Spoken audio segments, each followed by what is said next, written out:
God, Greg, there was so much that happened. I have a hard time going back to the first part of the year, but I think particularly the thing that kind of jumps out of it because we're sitting in the central business district is just the movement that we've had on Main Street and the number of retail businesses, corporate headquarters moving in, more restaurants, and probably the biggest one I think is the game changer is just the hotel that will probably hopefully break ground.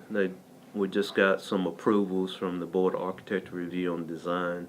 It's no secret now. It's going to be a home to suites, 80 plus hotel room that will I think be a great fit for downtown, and we'll start probably in the late first quarter 2019 and hopefully be finished by the end of 2020. That's that hotel. How will that change things for downtown? You're talking about as a game changer. Yeah, I see it as we all, when we like to travel and we go to other places, it's always good to, I always like to be in the midst of a city.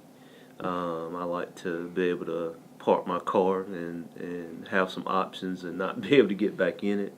And so I think what will happen is I think some of the travel, some of the hotel rooms that might have been particular further out Clemson Boulevard, the interstate, I think that hotel, the draw of coming down, I think Steve K proved that with the Blakely, how people actually want to be able to sit down and have a meal and be able to walk back to their hotel and do some shopping and some amenities. So with the Church Street Heritage Park, which will be right on the outside of the hotel, connecting to Carolina Wren Park, that's the type of thing that I'm talking about.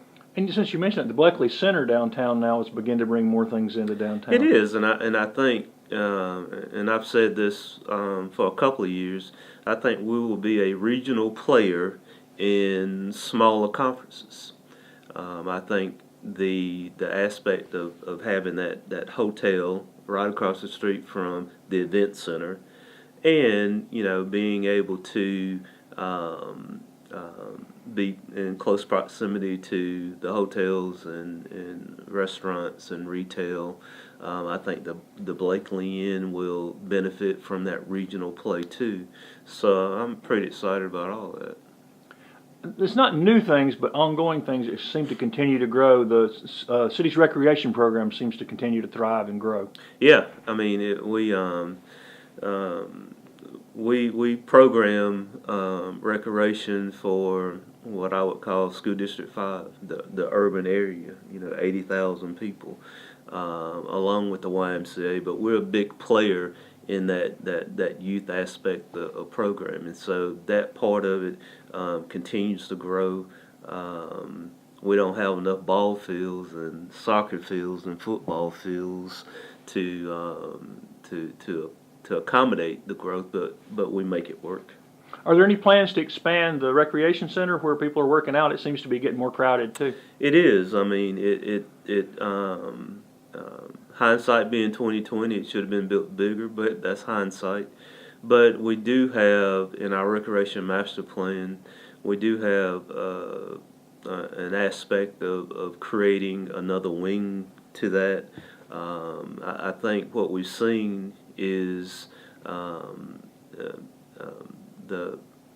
forget the numbers, but the participation in some of the classes, I mean, they're maxed out.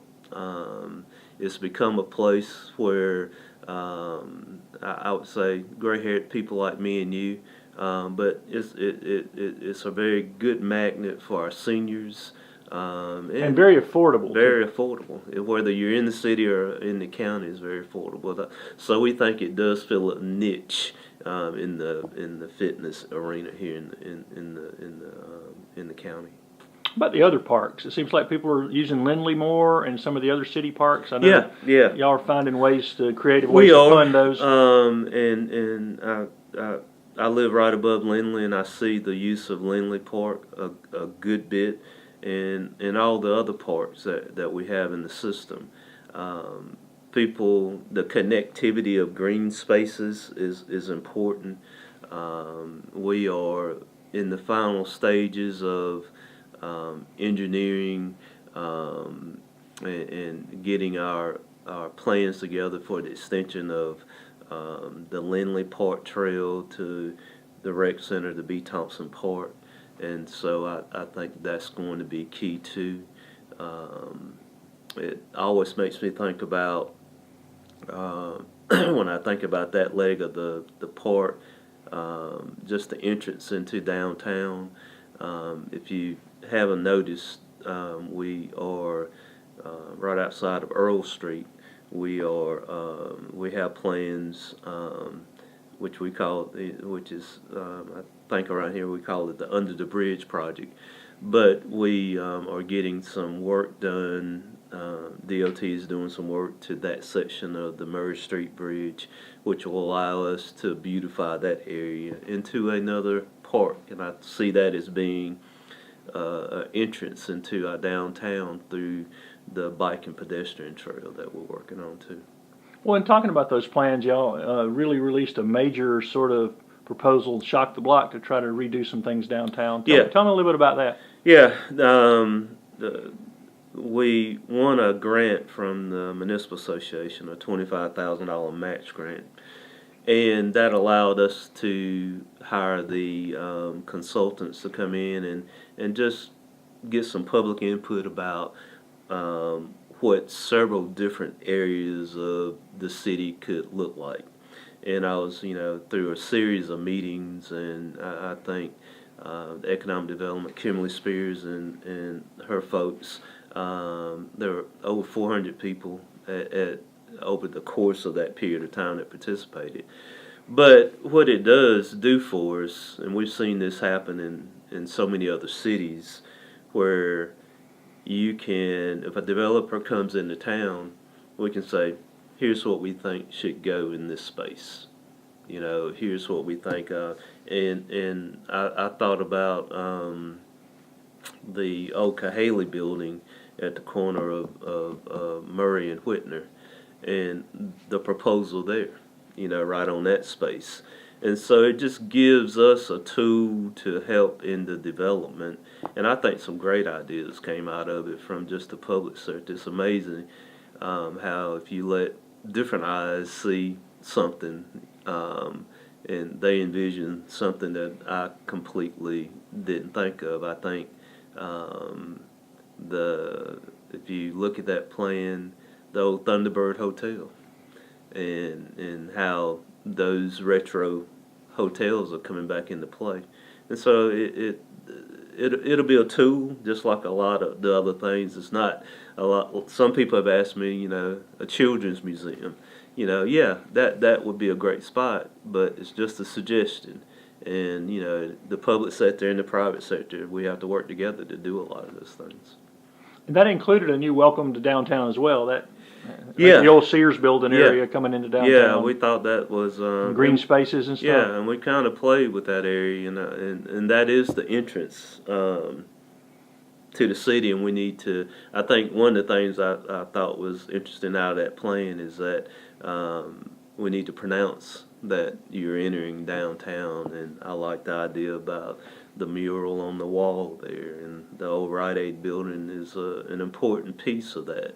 And but and maybe doing something with that intersection to make it more of an entrance into downtown. Now, does that make me older since I said the old Sears building? Yeah, probably a lot of people don't know about that. Yeah, you're right. Yeah.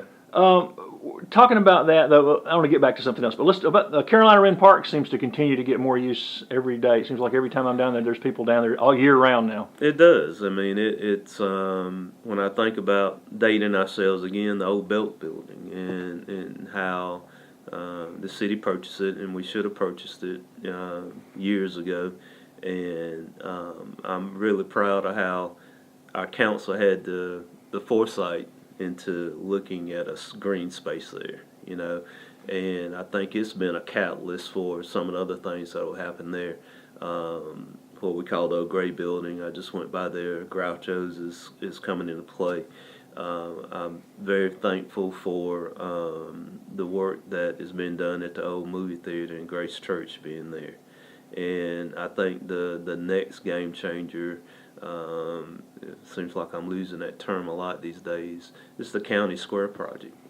You know, and the preliminaries that are coming out of that. So hopefully even that project can hopefully maybe get its legs under itself and start, you know, maybe sometimes later this year, the first of 2020.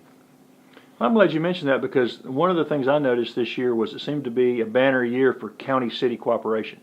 Oh, yeah. From the hotel to these old buildings over here across the street from your office, Yeah. to things working together to try to really work together downtown. It is, and I like to, you know, again, publicly thank Chairman Dunn for some of his leadership there too. And when you start talking about administrators working together, and you know, and Linda McConnell and Rusty Burns working together, and some of the, you know, again, I look across the street and think about John Ferguson's building that he's renovating and restoring, another eyesore, and the use of the Palmetto building and the hotel, and some of that financing would not have been available without the county's participation. And I think we see, both governments see. I mean, we're the county seat of, you know, the 200,000 plus area, and if this piece of it succeeds, it helps Belton, Williamston, Pendleton. I mean, there are great things in all the cities and towns going on, and so it's just a catalyst. And I think one of those things is sort of vision casting now, but some of the old mill sites expanding downtown to, Yeah. you know, housing and retail and mix more green space, expand downtown into a broader. Yeah, you know, I mean, ideally, you know, I mean, I've said this a lot. You probably heard me say it. You know, downtown is more than Main Street. I mean, we want to go east and west and north and south and that reach. You know, we're very fortunate to have a hospital that's in our downtown area, and a university, Anderson University, also being downtown. Well, let's look ahead. 2019. What are you looking for? What's your vision cast for? You know, I think we'll continue to see some economic development features of more so in downtown.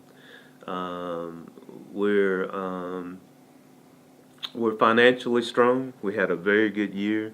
We our revenues, we put some money to the bottom line, and so that allows us to do some things. We've done things like paid off the rec center, and that allows us to look at doing some things in the future.